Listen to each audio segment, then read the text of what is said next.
The rain had a way of speaking that night, soft at first, then insistent, as though the heavens themselves were begging Clara to reconsider.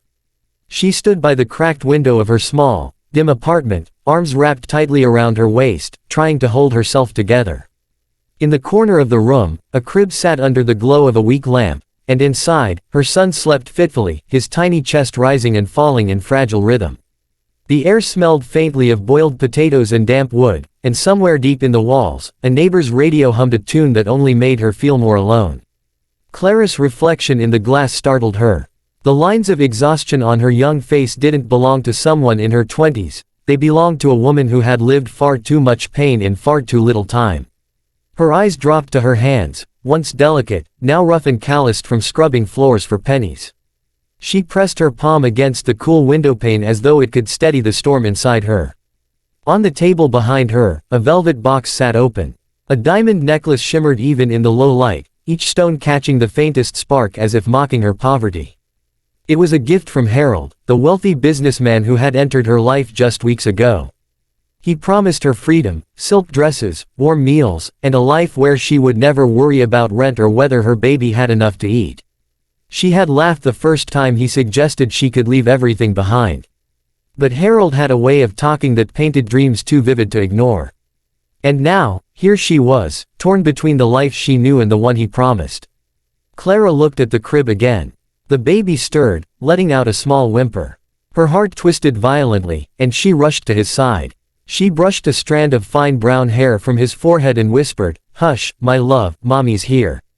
His hand, no bigger than her thumb, clutched her finger with surprising strength.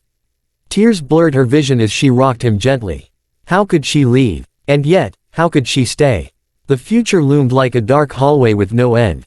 She imagined herself still scrubbing floors 10, 20 years from now, her son growing up in ragged clothes, always hungry, always tired. She imagined him resenting her, asking why she never gave him more. The thought was unbearable. But then came Harold's words, echoing in her head. "You're beautiful, Clara. You deserve more than this life.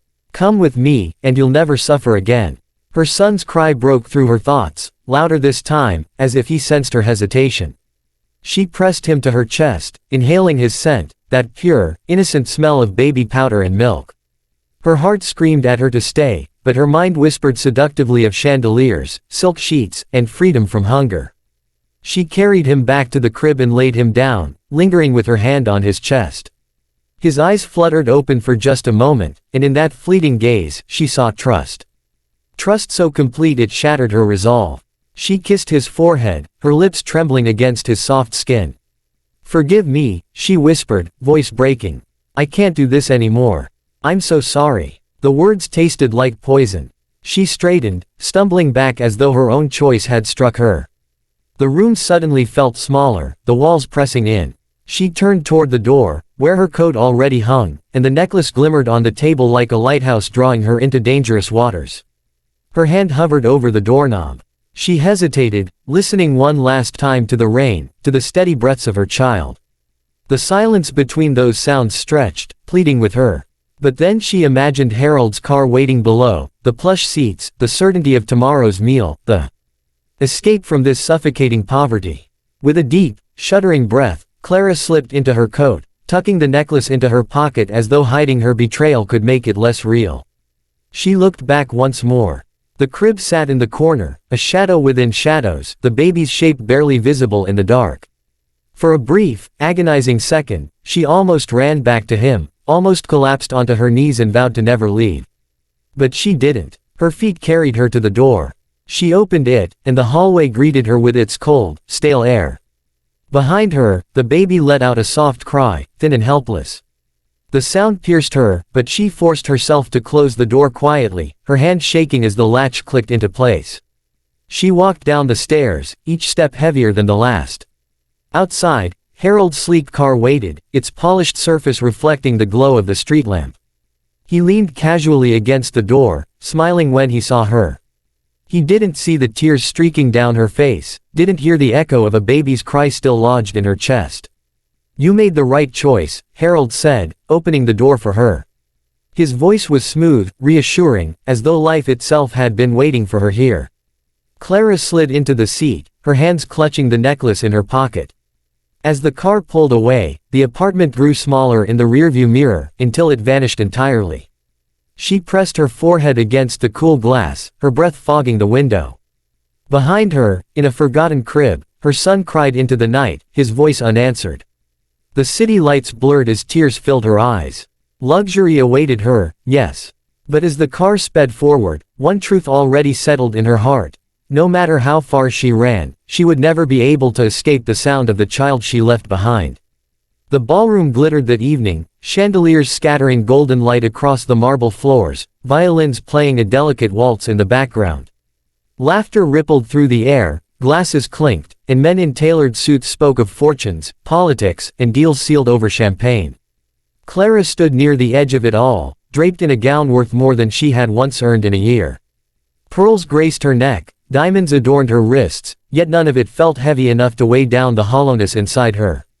She had everything she once thought she wanted: wealth, luxury, a life where hunger and cold were distant memories. Yet, as she smiled politely at strangers and accepted compliments that felt rehearsed, she couldn't shake the gnawing emptiness. Time had passed, so much time, and with each year, the memory of her son's face grew both fainter and sharper, like an old wound that never fully healed. She often wondered where he was, who had taken him in, and whether he hated her for leaving. The thought followed her like a shadow no chandelier could brighten. "Clara!" A deep voice broke into her reverie. She turned. A man stood before her, tall, broad-shouldered, his presence commanding without being ostentatious. His suit was simple but impeccable, his eyes steady, piercing, yet strangely warm. He looked familiar, though she couldn't place why. Something about the curve of his mouth, the sharpness of his cheekbones, it tugged at a memory she had buried too deep to recognize immediately. "Yes?" she asked, masking her unease with practiced poise. He didn't answer at once. Instead, he reached into his pocket and pulled out a small object. Without a word, he held it out in his palm. The golden lights above glinted faintly against its worn, wooden surface. Clara's breath caught. A rattle. Old, chipped, its faded blue paint peeling at the edges. The same rattle she had once bought at a second-hand market with her last few coins, the one her son used to clutch tightly in his small fists as he drifted to sleep.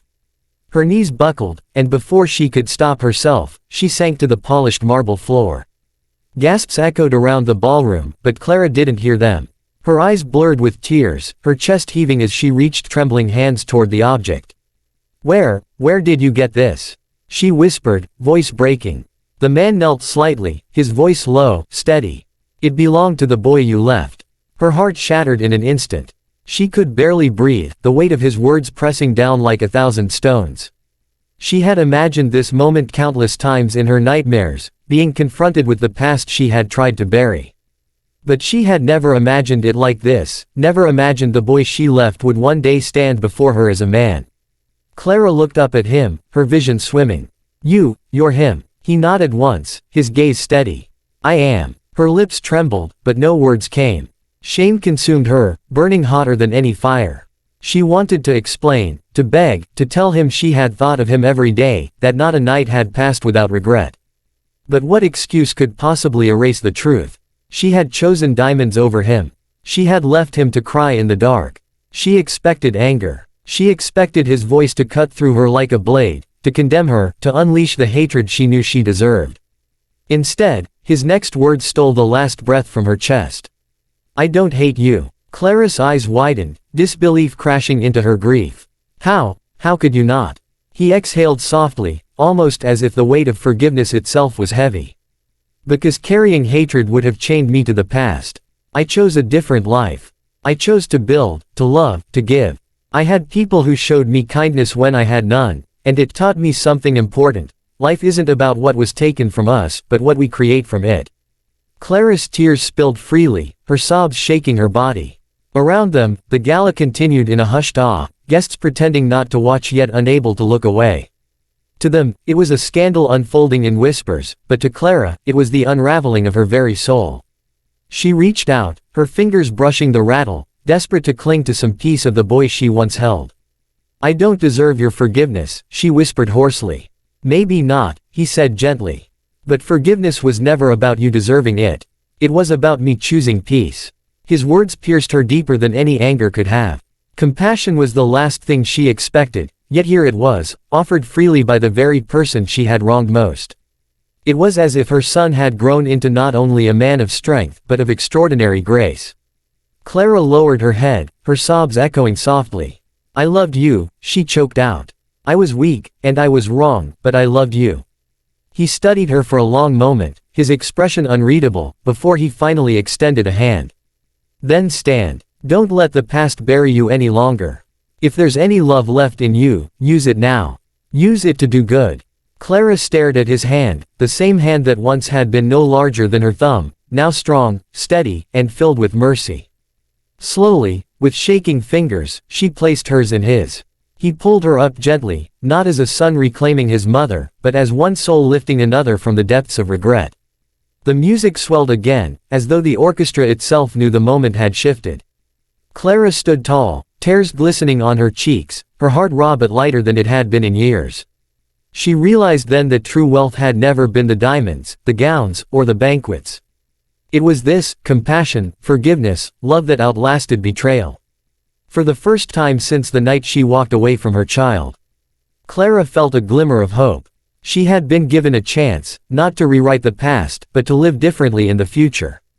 And as she clutched the rattle to her chest, she vowed silently to never again choose luxury over love. Because she now understood, the greatest fortune in life was not in what you could hold, but in what you could give.